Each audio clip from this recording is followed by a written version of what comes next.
Hey guys, so I decided to collaborate with two awesome YouTubers, natural hair YouTubers, Nappyfu, my boo, and Osa, my other boo. So we just decided to get together to do this collaboration on 12 tips that every natural hair, every 4C natural hair girl or guy should know. Like resolutions, like for the new year. Things that should help you start your 2016 journey off on the right way. I thought these are good tips that you should know. If you're interested, please keep watching. Okay, so my first tip,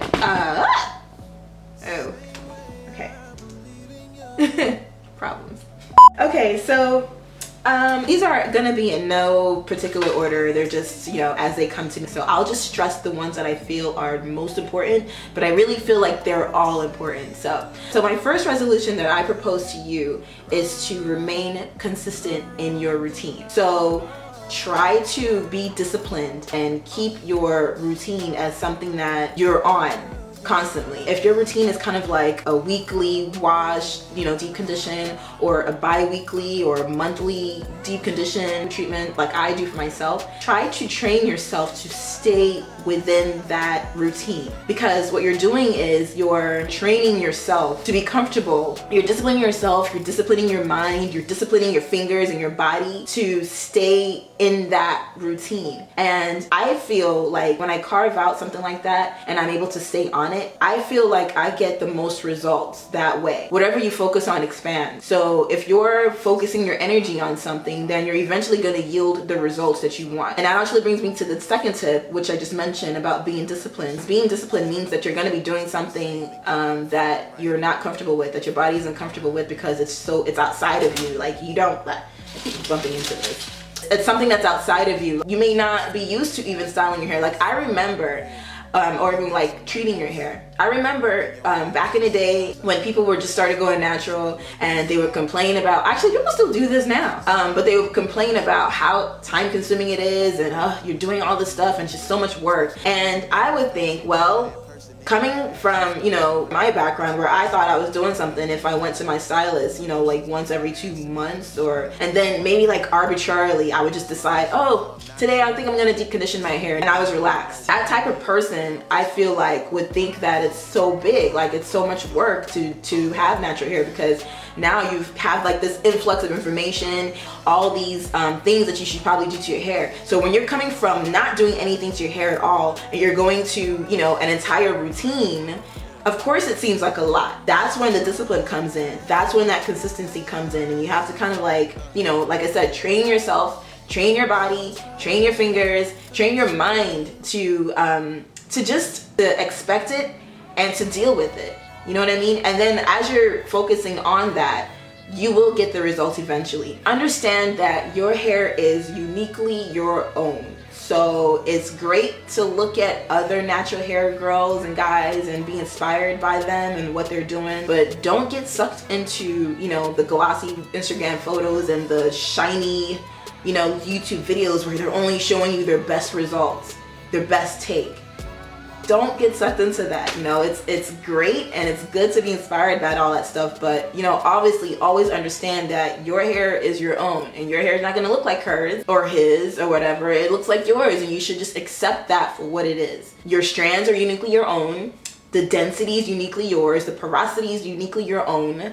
You know, a lot of the journey for me is just acceptance. When you're accepting it, then you're not fighting a lot of things. Over manipulation will rob your progress. 4C hair really usually just likes to be left alone. If you want your hair to thrive and you want your hair to grow, you really want to try to incorporate styles that you wear for at least a few days at a time. Try to incorporate protective styling where you're protective styling your hair for maybe a couple of months, or you know what I mean? That kind of stuff. Leave your hair alone. Also guys, know that your fingers are your besties. They're your best friends on your journey. So get very acquainted with your hands and your fingers, and you know, don't be afraid to use your fingers to detangle your hair every once in a while. Your fingers are good because your fingers have sensors, and you can sense when your hair is about to snap, you know, when there's breakage. Just use them. Use your fingers. They're there for you. Oh, this is actually one that Nappyfu mentioned in her video, and it's about embracing out of the box thinking.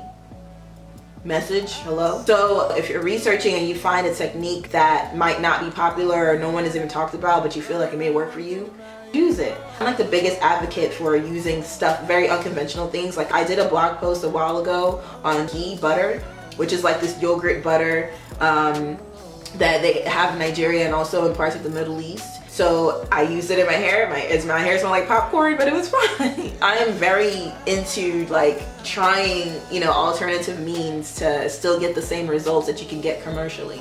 I don't know. I just don't like feeling very tethered to what's out there in front of me. I like to know that if this thing isn't working, I can still, you know, be resourceful enough to find another way to still accomplish what I want. Don't feel like you have to follow what everyone's saying. Don't even feel like you have to follow what I'm saying, you know. Think on your own and don't be a follower for everything. Sometimes it's okay because those things are out there to help you. But if there's something that's coming into you that you've seen that isn't something that people have talked about, don't be afraid to explore it. Acknowledge that my hair just is and concentrate on what it is. Okay, so my next resolution is to acknowledge what my hair is and concentrate on that and not what it isn't. Basically changing my mindset and everything that comes along with that. So like I said before, guys, you have to unlearn a lot of the stuff that we've been taught about our hair, stuff that we see all the time still. You know, we're still getting those cues subconsciously, you know, that our hair is still not good enough, because sometimes when people want to do something special, like they have a birthday or some anniversary coming up or whatever, and they want to style their hair, they'll straighten it and say, oh, this is a very special occasion, I'm doing something different. You know, my wedding, I want my hair to be straight. Now, you know, obviously if you want to do that, go ahead and do what you want to do, boo. But I think some of us have to get out of that mindset that, you know, straight hair means that it's special, that it's that you can't have your hair look special and it still be in its natural state, which is curly, you know, or in a curly natural hair kind of style. It doesn't always have to be straight for it to be special. You have to change what length means to you. Your hair can be long as hell down your back, but with shrinkage it'll shrink back up, and you have to change your mindset of having flat hair. Natural hair, your hair is big just by default. Even the terms, like the terminology that we use to describe our hair. I watched this video once with this YouTuber, Cynthia, and she was talking about just the way we describe our hair betrays how we really feel about our hair. So she said something like, I'm paraphrasing because it's been a while since I watched that video, but she said something like, you know, instead of calling our hair coarse, I think, why not say my hair is robust? And I was like, I like that, you know? Trim when needed. So if you're going for length, don't feel like you have to trim your hair every 3 months or every 2 months. Don't feel like you have to stay on a schedule like that, because it's not really necessary a lot of the times. And also, our hair strands, they grow at different paces. In a section on your head,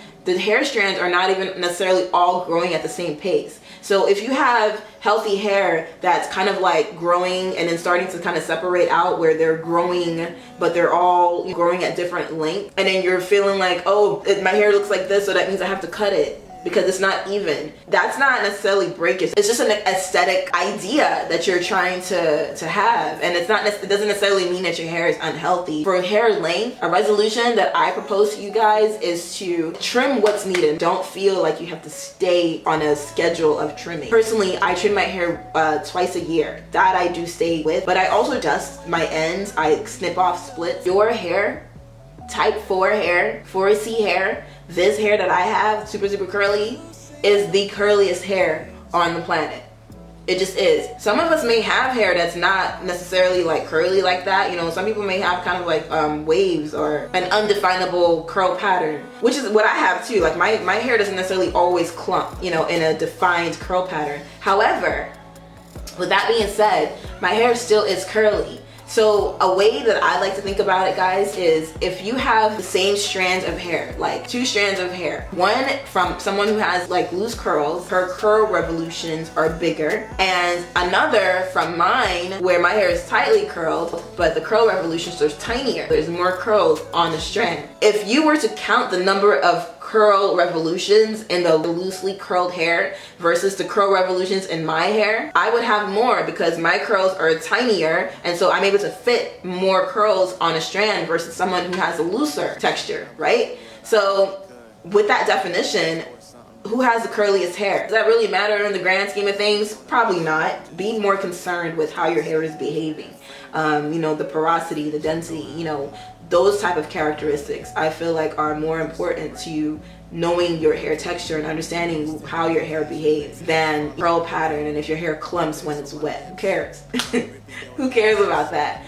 Except if you're trying to do a wash and go. But with that being said, still understand that your hair is the curliest one. Except that single strand knots are part of the natural hair terrain. You know, it's gonna happen. You will encounter them. And if you're able to get them out, then good for you. And if you're not, it's okay. People seem to think that this hair texture means that you have to be rough and tough with it and just beat it into submission. And that's not true. You know, this actually is a pretty fragile texture, and you have to basically treat it like lace. Be gentle with your hair. The way you manipulate your hair, the techniques that you use in manipulating your hair will yield the best results for you. When people say that they break combs with their hair, I know you can do it, but I feel like if you're breaking combs with your hair, then that to me is telling me that you're using way too much force on your head, or the comb is just like a weak comb that was already on the verge of snapping in two. But your own hair should never break a comb. It just implies that you're just doing way too much. You should never be going through your hair with that kind of force. If you're breaking a tool in your hair, what about your hair strands? The way that you handle your hair is going to take you farther than anything else. People write me all the time and tell me that their hair feels dry and they're moisturizing and they don't know what's going on. So my final resolution that I would propose to you guys is to understand that 4C hair, type 4 hair, may not necessarily feel as soft as your relaxed hair used to feel, or as soft as, you know, someone with a different type of hair texture from yours may feel. And it doesn't mean that your hair isn't moisturized. It doesn't mean that your hair isn't healthy.